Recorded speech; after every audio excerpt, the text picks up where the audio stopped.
Commander stood at the observation deck of Station 442, watching the human transport ship dock. His four eyes tracked every movement with the precision of a career military officer. Around him, representatives from 17 different species waited in their best diplomatic attire.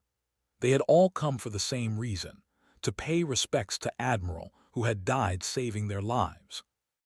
Had fought in 32 major conflicts across his 40 years of service. He had seen brave warriors from dozens of species fall in combat. The standard galactic procedure was efficient and practical.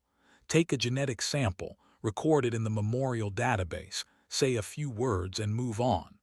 War was constant in their corner of the galaxy.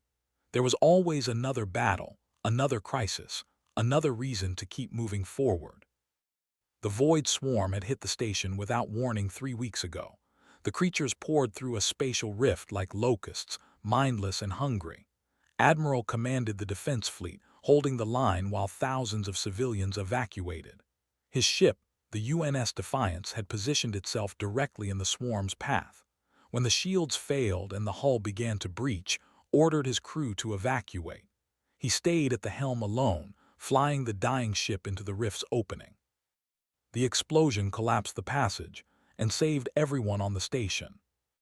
Had expected the humans to send a diplomatic representative, maybe deliver some personal effects to his family, and conclude the matter quickly. Instead, 6 human Marines in dress uniforms carried a coffin down the transport ramp. The box was draped in the blue and white flag of Earth's United Nations. Every movement the Marines made was identical, as if they were one organism with 6 bodies. Their boots struck the deck in perfect unison. Behind them walked a 7th Marine carrying a dark blue pillow. On it rested medals and ribbons, more decorations than had ever seen on one individual. A folded flag sat beside them.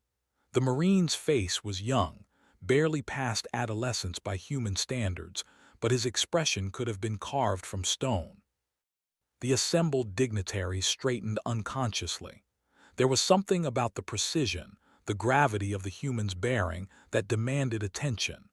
Even the who normally refused to participate in what they called emotional theater found themselves standing taller. His daughter walked beside the coffin. She wore a simple black dress, her face composed despite the obvious pain in her eyes. Had lost comrades before. He had watched their families receive the news with various reactions: tears, rage, stoic acceptance, denial. But he had never seen this particular kind of controlled grief, this dignity in the face of loss. The procession moved through the station's main corridor. Thousands of beings lined the walls, representing every species that had saved. The humans had not asked for this gathering. The survivors had organized it themselves, wanting to show respect to the man who gave his life for theirs. As the coffin passed, a strange thing happened. The crowd fell silent, not the polite quiet of a diplomatic function, but absolute silence. The only sound was the synchronized footsteps of the honor guard. When they reached the station's memorial hall, the Marines placed the coffin on a raised platform. They moved with such care, such reverence, that felt his respiratory sacs tighten. These were warriors, trained killers like himself, yet they handled their fallen commander as if he were made of crystal. A human officer stepped forward. Colonel Sarah Mitchell had served with for 15 years. Her voice carried clearly through the hall's acoustics, steady and strong despite the emotion behind it. "We are gathered to honor Admiral," she began, "not just for how he died, but for how he lived. Admiral believed that every life had value, regardless of species or origin. He proved that belief with his actions and ultimately with his sacrifice." Mitchell spoke for 10 minutes, sharing stories of his career, his devotion to his family, his unwavering commitment to protecting those who could not protect themselves. Had heard countless eulogies in his military service. They were usually brief, formulaic, designed to acknowledge the dead and move on. This was different. Mitchell was painting a picture of a complete person, reminding everyone present that they had not just lost a strategic asset, but a father, a friend, a man who laughed and dreamed and loved. When she finished, Mitchell nodded to a Marine standing at the far end of the hall. The young man raised a brass instrument to his lips. His translator chip identified it as a bugle. The first note cut through the silence like a blade, clear and mournful. The melody was simple, only 24 notes, but each one seemed to carry the weight of human history. Had no context for the song, no cultural understanding of what it meant to humans, yet he felt his eyes burning with tears he did not know his species could produce. Later, he would learn the song was called taps, traditionally played at military funerals for over 400 years of human history. In that moment, he only knew that it was the saddest and most beautiful thing he had ever heard. When the final note faded, 7 Marines raised their rifles. 3 shots rang out in perfect synchronization. Then 3 more. Then 3 more. 21 shots total, the sound echoing off the station's walls. The volley salute, his translator informed him, a tradition dating back to ancient Earth warfare. The Marine with the pillow approached his daughter. With movements so precise they seemed choreographed, another Marine took the flag from the coffin and began to fold it. Every crease was exact, every angle perfect. When finished, the flag formed a tight triangle, only the blue field with its white stars visible. The Marine holding it pressed it against his chest, then turned and presented it to his daughter. "On behalf of a grateful galaxy," he said, his young voice breaking slightly, "please accept this flag as a symbol of our appreciation for your father's faithful service." His daughter took the flag, holding it close. She had maintained her composure throughout the ceremony, but now tears finally fell. She pressed her face against the folded fabric, and the sound of her sobbing carried through the hall. Not a single being present looked away. They bore witness to her grief, sharing in it. Felt something shift in his understanding. His people honored their dead by recording their deeds in the great archives, ensuring their genetic legacy continued through the clan. It was logical, efficient, focused on the continuation of life rather than the acknowledgement of death. But watching the humans, he realized there was something powerful in this different approach. The ceremony had not just commemorated its death, it had transformed it into something larger. The ritual gave shape to grief, made it something that could be shared and witnessed and honored. After the ceremony ended, found himself approaching Colonel Mitchell. She stood near the coffin, her hand resting gently on the polished wood. "Colonel," he said, his translator rendering his clicks and whistles into standard, "I have never seen anything like what happened here today." Mitchell looked at him with tired eyes. "It's how we honor our fallen. Every person who serves in uniform knows that if they die, they will not be forgotten. They will be treated with dignity and respect. It matters to us." "It should matter to all of us," said quietly. "My people have lost thousands in this war. We record their names and move forward. We tell ourselves it is practical, that the living must focus on survival. But seeing this, I think perhaps we have lost something important in our efficiency." Mitchell nodded slowly. "Every species grieves differently, Commander. We don't claim our way is superior. But these traditions, these ceremonies, they serve a purpose beyond honoring the dead. They remind the living of what we fight for. They give us a moment to acknowledge the cost of what we do." Over the next few weeks, could not stop thinking about the funeral. He watched the recorded footage repeatedly, studying every detail. Other officers from other species did the same.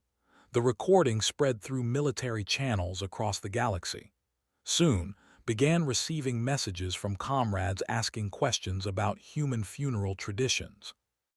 3 months after his funeral, submitted a formal proposal to the Galactic Council. He suggested the creation of an intergalactic honor guard, trained in human military traditions, capable of providing funeral services for fallen soldiers of any species. The proposal generated immediate controversy. Some called it impractical. Others argued that each species should maintain its own traditions. But the families of the fallen, representing dozens of species, sent messages of support. They had all seen the recording of Admiral's funeral. They all wanted that same dignity, that same respect, for their own loved ones. The debate raged for months, but eventually the council approved the proposal by a narrow margin. Stood in his quarters the night the vote passed, looking at the stars through his viewport. Somewhere out there, in the vast darkness of space, warriors were dying in humanity's name and their own. Soon, there would be people trained to honor them properly, to ensure their sacrifices were remembered with the gravity they deserved. He thought of Admiral, of the young Marine's voice breaking as he presented the flag, of the mournful notes of taps echoing through the memorial hall. Humans had taught the galaxy many things: faster-than-light travel, quantum communications, genetic engineering. But this might be their most important gift. They had shown the stars how to grieve with honor. The first class of the Intergalactic Honor Guard Academy assembled on a cold morning in Colorado. 200 cadets from 47 species stood in loose groups on the parade ground, looking uncomfortable in their newly issued uniforms. Gunnery Sergeant Maria stood before them, her breath misting in the autumn air. Behind her rose the white headstones of Arlington National Cemetery, row after row stretching toward the horizon. Had served 20 years in the United Nations Marine Corps. She had trained thousands of human recruits, turning confused civilians into disciplined warriors. This assignment was different. The cadets before her represented the full diversity of galactic life. Some had 4 arms, some had none. Some breathed oxygen, others required specialized atmospheric suits. Some perceived time linearly, others experienced it as a complex web of possibilities. "Listen up," his voice cut across the parade ground. The universal translators clipped to each cadet's uniform rendered her words into 47 different languages simultaneously. "I am Gunnery Sergeant. For the next 6 months I will teach you how to honor the dead. This is not a game. This is not a performance. This is the most important duty you will ever perform." A cadet in the front row raised one of his 4 arms. His species had evolved from pack hunters, developing a strict hierarchy based on individual achievement. They were known across the galaxy for their fierce independence and disdain for what they considered emotional weakness. Gunnery Sergeant's translator rendered his clicking speech into flat, emotionless standard. "My people have moved beyond such primitive displays. We honor achievement, not death. I question the value of this training." Walked slowly toward until she stood directly in front of him. Despite being half his size, there was no question who commanded the space between them. "Cadet," she said quietly, "you volunteered for this duty. That means you will learn what I teach or you will fail and go home. The choice is yours, but while you are here you will show respect for these traditions, even if you do not yet understand them. Is that clear?" His crest bristled, a sign of aggression in his species. For a moment thought he might challenge her directly. Then his crest slowly lowered. "Clear, Gunnery Sergeant." "Good, now all of you follow me." Led them through the cemetery gates. The cadets walked in a disorganized mob, different species moving at different paces, some chattering nervously, others silent and apprehensive. They passed thousands of graves, each marked with a simple white stone. Names, dates, and sometimes a symbol of faith or service. Nothing elaborate, nothing excessive, just quiet dignity repeated endlessly. They stopped at the tomb of the unknown soldier. 2 human sentinels stood guard, moving in the precise 21-step pattern that had been maintained without interruption for over a century. The cadets watched in silence as the guards paced, turned, waited. Every movement was identical to the movement before. Every step landed in worn grooves in the marble plaza. "This tomb contains the remains of unidentified American service members," explained. "Soldiers who died in combat but whose bodies could not be identified. They represent all the unknown fallen. This tomb has been guarded every hour of every day since 1937. Through wars, through disasters, through heat and cold and storm. The guard has never been abandoned." A lithoid cadet whose crystalline body gleamed in the sunlight spoke in a voice like breaking glass. "They stand here for the unknown, for those who cannot be named." "Yes," said, "because every life has value. Even if we do not know their names, we know they served. We know they sacrificed. That is enough." She turned to face the cadets. "This is what you are here to learn: precision, dedication, respect. When you serve in the honor guard, you will stand watch over the dead.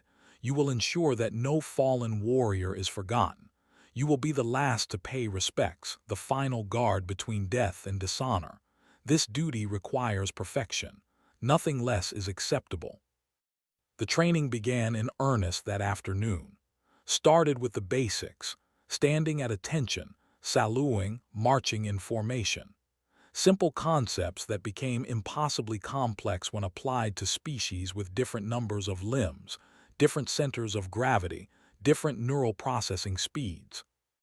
The folk, gaseous beings contained in specialized suits, struggled with movements that required weight and mass. The lithids, whose crystalline bodies were inflexible, could not bend or bow. They moved in sudden bursts, unable to maintain the slow, steady pace required for ceremonial marching. Adapted, she worked with each species individually, finding ways to translate human movements into forms their bodies could perform. The folk learned to use their suits' gravitational systems to mimic the weight shifts of marching. The lithoids developed a unique pivoting movement that conveyed the same respect as a human bow. They practiced until they could control their natural burst movements, smoothing them into steady, measured steps. Days turned into weeks. The parade ground echoed with voice, correcting, encouraging, demanding perfection. Cadets collapsed from exhaustion. Some quit. Others pushed through, driven by reasons never fully understood but deeply respected. Proved to be her most difficult student. His species valued individual glory above collective action. The idea of subordinating his movements to match others went against everything his culture taught. He was constantly out of step, his natural aggressive posture conflicting with the discipline bearing demanded. After a particularly difficult drill session, found sitting alone near the cemetery fence, staring at the rows of graves. "Having second thoughts, cadet?" she asked. "I do not understand," said, his crest drooping. "My people are warriors. We face death with pride. When we fall in battle, our names are added to the song of glory. We need no ceremony, no ritual. Death is simply the end of the hunt." Sat beside him, an act that would have been unthinkable in a formal setting. "Tell me about someone you lost, a warrior you respected." Was silent for a long moment. "My clutch brother, he died defending a colony from pirates. He killed 12 of them before he fell. His name was added to the song. His deeds will be remembered." "Do you remember the moment you learned he died?" "Yes," his voice grew quiet. "I was on patrol. The message came through secure channels. I continued my duties. That is what warriors do." "Did you want to?" asked gently. His crest fluttered. "No, I wanted to keen to rage to tear the sky apart, but that is weakness. Warriors do not mourn, we remember glory." Nodded slowly. "What if I told you that acknowledging grief is not weakness? What if the ceremony, the ritual, the precision we practice is a way to channel that rage and pain into something meaningful? When you stand honor guard, you are not pretending the dead are still alive. You are acknowledging that their death matters, that your pain matters, and you are showing others that it is safe to feel that pain." "But why does it require such precision?" asked. "Why must every movement be perfect?" "Because grief is chaos," said. "It tears at you from the inside. The ceremony gives it structure. The precision gives you something to focus on, a way to honor the dead without being consumed by the pain of their loss. And when you perform that ceremony for others, you give them permission to grieve. You create a space where it is safe to acknowledge what has been lost." Said nothing, but his crest slowly rose, a sign of thoughtful consideration. The breakthrough came 3 months into training. A lithoid elder named Crystalline, who remembers Dawn, had served as a historian for 600 years. When she finally succumbed to entropy, her family requested a ceremony incorporating honor guard traditions, assigned the duty to a mixed squad that included. The ceremony took place in a crystal cavern on the Lithoid. The honor guard had adapted the traditional human format to Lithoid customs. Instead of a coffin, crystalline who remembers Dawn's body rested in a matrix of light, slowly transforming into permanent crystal.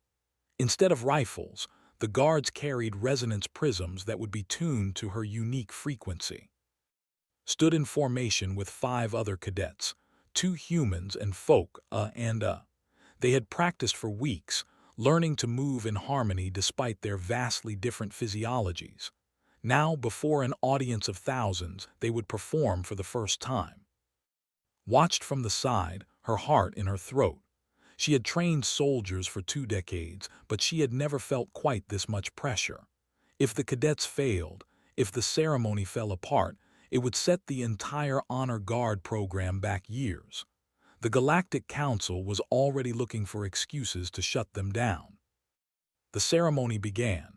The Honor Guard marched in perfect unison, 6 different species moving as one. They surrounded the light matrix, each taking their position.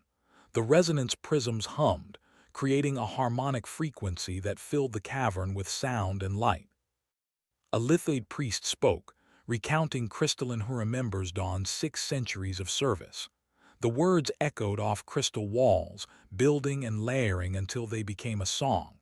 The honor guard stood motionless, their discipline absolute. Then came the moment had worried about most, the presentation of the memorial crystal. Stepped forward. In his 4 arms he carried a folded cloth made from light-reactive fibers, the lithoid equivalent of a flag. He had practiced this movement 10,000 times, but now, with thousands of eyes watching, saw his crest begin to tremble. Approached the family. Crystalline who remembers Dawn's child, a young lithoid barely a century old, stood with light dimmed in grief. Stopped before them and spoke in carefully practiced lithoid harmonic language. On behalf of a grateful galaxy, please accept this memorial as a symbol of our appreciation for your mother's faithful service. She will not be forgotten. The young lithoid reached out with crystalline fingers and took the folded cloth. As they pressed it close, their internal light pulsed with emotion. Tears, if lithoids could cry. Around the cavern, other lithoids began to pulse in sympathetic rhythm. Stepped back, returning to his position in the formation. Saw his crest was no longer trembling. It was raised high, proud and strong. Not the aggressive pride of a warrior seeking glory, but something else. The quiet pride of someone who had done something difficult and meaningful. The ceremony concluded with the harmonic resonance, the prisms singing together in a frequency that would be recorded and preserved forever. As the final note faded, the audience erupted in applause, a sound that translated across species as approval and gratitude. Later, found sitting alone in the transport back to Earth. He was staring at his 4 hands, turning them over slowly. "Good work today," Cadet said. "I felt something," said quietly. "When I presented the memorial, I felt the family's grief. I felt the weight of what we were doing, and I understood finally why every movement must be perfect, because anything less would dishonor what they were feeling." Nodded. "You're starting to get it. This isn't about following orders. It's not about looking pretty for the cameras. It's about creating a moment where people can safely experience their grief, where they can be vulnerable without fear. And that requires discipline. It requires precision. Because if we falter, if we mess up, we break that safe space." "My clutch brother said, when he died, I received a data packet. His deeds were listed. His name was added to the song. It was efficient, practical, but now I wonder, if there had been a ceremony like this, would it have helped? Would it have given me space to acknowledge what I felt?" "Maybe," said, "but you can honor him now. When you stand guard for others, when you perform these ceremonies, you honor all the fallen, including your brother." Crest rose fully, and for the first time saw something in his eyes that looked like peace. The 6 months of training passed quickly. The remaining cadets, now down to 147, had transformed. They moved with precision. They understood the weight of their duty. They had learned not just the mechanics of ceremony, but the purpose behind it. On graduation day, they stood in perfect formation on the parade ground. Dignitaries from across the galaxy watched as administered the oath. Each cadet, in their own language, swore to honor the fallen, to maintain the dignity of the dead, to serve without prejudice or favor. When the oath concluded, the new honor guards performed their first official ceremony together, a memorial for all those who had died in training over the centuries at military academies across Earth. They moved as one being, 47 species united in purpose. The precision was flawless. The emotion was genuine. And watching from the audience, hardened military officers from a dozen species found themselves wiping away tears. Stood among them, his 4 eyes glistening. He had proposed this program, fought for its approval, defended it against countless critics. Now, watching the first graduates perform their duty, he knew beyond doubt that it had been worth the fight. The galaxy had learned something from humanity. Not how to fight, not how to build better weapons or faster ships. They had learned how to grieve with dignity, how to honor the fallen in a way that gave meaning to their sacrifice. And in learning that, they had taken a step towards something the galaxy had never achieved: true unity. The news hit the galactic network like a shockwave. Planet Hen, home to 8 billion souls caught in the path of a supernova. The astrophysicists had predicted the star's death, but the timeline was wrong. Instead of 3 decades, they had 3 hours. The evacuation effort was immediate and massive. Every available ship within jump range diverted to Hen. They pulled people from the surface as fast as transporters could cycle, racing against physics itself. For 2 hours and 47 minutes, the galaxy performed a miracle. Ships that should have been enemies worked side by side. Civilian transports, military frigates, even pirate vessels joined the effort. But a miracle was not enough. When the star exploded, there were still 4 billion people on the surface. The shockwave hit the planet like the fist of an angry god. The atmosphere ignited. The oceans boiled. The crust cracked and melted. In less than 30 seconds, Hen ceased to exist as a living world. In its place was a ball of molten rock that would take centuries to cool. The galaxy mourned. Every species, every faction, every government issued statements of grief and solidarity with the survivors. But statements felt hollow. Words felt inadequate. 4 billion lives snuffed out in an instant, and all the galaxy could offer were condolences and promises to do better next time. 2 weeks after the disaster, the Galactic Council convened an emergency session. Attended as the senior representative of the Intergalactic Honor Guard, he knew what was coming. The question was not whether there would be a memorial, but what form it would take. The debate raged for hours. Traditional galactic protocol suggested a monument, a quantum archive containing the genetic and biographical data of every person who died, preserved forever in crystalline matrices. It was dignified. It was practical. It was what the galaxy always did. But the families of the dead, those 4 billion survivors scattered across refugee camps on 100 different worlds, sent a different message. They had seen the recordings of honor guard ceremonies.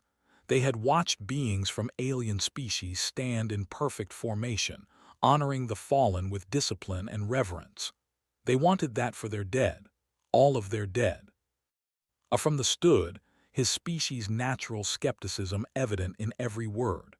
With respect to the families, their request is impossible. We cannot hold a ceremony for 4 billion individuals. The logistics alone would take years, and the economic cost of shutting down major shipping lanes for such a ceremony would be catastrophic. Rose from his seat. His 4 eyes scanned the council chamber, meeting the gaze of representatives from 200 species. I understand the practical concerns, but I ask you to consider what we risk if we respond to this tragedy with cold efficiency. The families are not asking for individual ceremonies. They are asking for recognition. They are asking us to acknowledge the magnitude of what was lost. "And how do you propose we do that?" asked a human. "We shut down Saul's gate," said quietly. The chamber erupted in noise. Saul's gate was the busiest jump point in human space, a bottleneck through which millions of ships passed every standard day. Shutting it down would cost billions in lost trade. It would disrupt supply lines across 3 sectors. It would cause economic chaos. "For how long?" someone shouted over the din. 3 days, said. "We establish a memorial flame at the gate. Every name of the dead is read aloud. The honor guard maintains a constant vigil. Representatives from every species stand watch in shifts. We show the galaxy that we remember, that we care, that 4 billion lives matter." 3 days, another said slowly. 72 hours, how is that even possible? There are 4 billion names. A human representative, ambassador, daughter of the late admiral, stood. "It's possible. It will require continuous reading in shifts, multiple languages simultaneously, but it can be done. My father died saving thousands. Those 4 billion died because we couldn't save them fast enough. The least we can do is speak their names." The debate continued for 3 more days. Economic analysts presented devastating projections of the cost. Military strategists warned that shutting down a major jump point would create security vulnerabilities. Some called the entire proposal an emotional overreaction, a waste of resources that could better be used helping the survivors rebuild. But the families kept sending messages, millions of them, from every species, every corner of the galaxy. They weren't asking for resources. They weren't demanding compensation. They only wanted their dead to be remembered with honor. In the end, the vote passed by a margin of 3 votes. Saul's gate would be shut down for 72 hours. The Intergalactic Honor Guard would design and execute the memorial ceremony, and every being who died on Hen would have their name spoken aloud, witnessed by the galaxy. The preparation took 2 weeks. Engineers constructed a massive memorial platform at Saul's gate, a structure 3 kilometers across. At its center burned a flame maintained by a focused plasma beam, fed by the solar wind itself. Around the flame, platforms were arranged for the honor guard and for representatives from every species in the Galactic Council. The logistics were staggering. 4 billion names, each to be read clearly and with respect. The honor guard recruited volunteers from across the galaxy. Professional speakers, actors, clergy, anyone whose voice could convey dignity and reverence. They were divided into shifts, each shift reading continuously for 4 hours before being relieved. The names were organized by family groups when possible, so that those who died together would be remembered together. Ships began arriving at Saul's gate 3 days before the ceremony. At first, it was just the obligatory attendants, official delegations, military vessels on assignment, press ships, but then others came. Civilian transports, private yachts, cargo haulers, entire families who had no connection to Hen but wanted to be present. They anchored at safe distances, their running lights creating a field of stars around the memorial platform. The ceremony began at 0 hours, Galactic Standard Time. The Honor Guard, 147 beings from 47 species, stood in perfect formation around the eternal flame. They wore dress uniforms that combined elements from all their cultures, a visual representation of unity in diversity. Ambassador spoke first. Her voice carried across every communication channel, translated into every language simultaneously. "We are gathered to remember 4 billion souls. We did not know all their names in life, but we will speak them in death. For the next 3 days this flame will burn. This watch will not end. We will bear witness to every life lost, and in bearing witness, we will honor them." The reading of names began. Hen who walked in gardens. Crystalline of the Northern Peaks. Of Clan Hen. Sarah Martinez. In the Architect. Names poured forth in an endless stream. The readers spoke clearly, with respect, never rushing. Each name received a moment of acknowledgement, a brief pause before the next was spoken. The rhythm was almost hypnotic, a meditation on loss and remembrance. Stood watch during the first 4-hour shift. His eyes burned from lack of sleep, his legs ached from standing at attention, but he did not move. Around him, the other honor guards maintained their vigil with equal discipline. They were not just standing. They were bearing witness. They were creating a sacred space where grief could be expressed and honored. Something unexpected happened on the second day. The ships that had gathered to observe began participating in the ceremony. Crews held their own moments of silence. They lit candles or energy equivalents. They spoke prayers or songs from their own traditions. What had been planned as a single ceremony at the memorial platform became a galaxy-wide observance. More ships arrived. The area around Saul's Gate became so crowded that traffic control struggled to maintain safe distances. But no one complained about the delays. No merchant demanded compensation for lost time. The galaxy had collectively decided that some things mattered more than efficiency and profit. On the third day stood Watch. His crest was raised high, his 4 arms held in the salute of respect. He had been standing for 3 hours when he heard a familiar name spoken. Of Clan Han. His clutch brother, the warrior who had died years ago defending a colony from pirates, felt something break inside him, some wall he had built to contain his grief. His crest trembled, his eyes filled with tears his species supposedly could not produce. But he did not move from his position. He stood at attention, maintaining his duty, even as the pain washed over him. And in that moment he understood completely what had tried to teach him. The ceremony did not erase the pain. It created a space where the pain could exist without shame, where grief could be acknowledged without being consumed by it. The reading continued for 72 hours exactly. The final name was spoken at 0 hours on the 4th day. As the last syllable faded, the eternal flame pulsed once, bright enough to be seen by every ship in the area. Then it settled back to its steady burn, a permanent memorial that would be maintained for as long as the galaxy remembered. The honor guard, having maintained their vigil without break for 3 days, finally stood down. They were exhausted, physically and emotionally drained. But there was something else in their bearing, a quiet satisfaction, the knowledge that they had done something important. Ambassador spoke the closing words. 4 billion names, 4 billion lives. We have honored them as best we can. This flame will burn eternal, a reminder that every life matters, every death deserves recognition. Let those who pass this place in the future remember what happened here. Let them remember that the galaxy paused its business, set aside its conflicts, to acknowledge loss and grief. The ships began to depart slowly. They left in groups, their running lights creating streams of light as they jumped to other systems. But many stayed. They established a permanent presence around Saul's Gate, a memorial fleet that would remain to honor the dead of Hen. In the weeks that followed, something changed in how the galaxy viewed itself. The ceremony had been covered by every news network, broadcast on every channel. Billions of beings had watched the honor guard stand their vigil, had heard the endless reading of names, had seen representatives from every species putting aside their differences to honor the fallen. The Intergalactic Honor Guard received thousands of requests for training.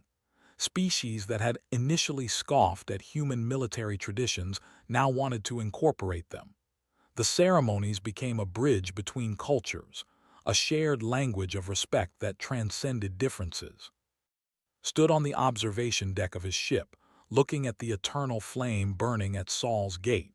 It had been 3 months since the ceremony, but he still returned here regularly. There was something peaceful about the flame, something that spoke to a need he had not known he possessed. Found him there as she often did. She had been promoted to colonel after the ceremony, placed in charge of all honor guard training across the galaxy. They stood together in comfortable silence, watching the flame. "Do you think it made a difference?" asked eventually. "I don't know," admitted. "We can't bring them back. We can't undo what happened, but we gave the survivors something. We gave them a moment where the entire galaxy stopped and said, 'Your loss matters.' Maybe that's enough." "My people would have just recorded the names in the archives," said. "Efficient, practical, no disruption to trade or travel. I wonder now if we were wrong."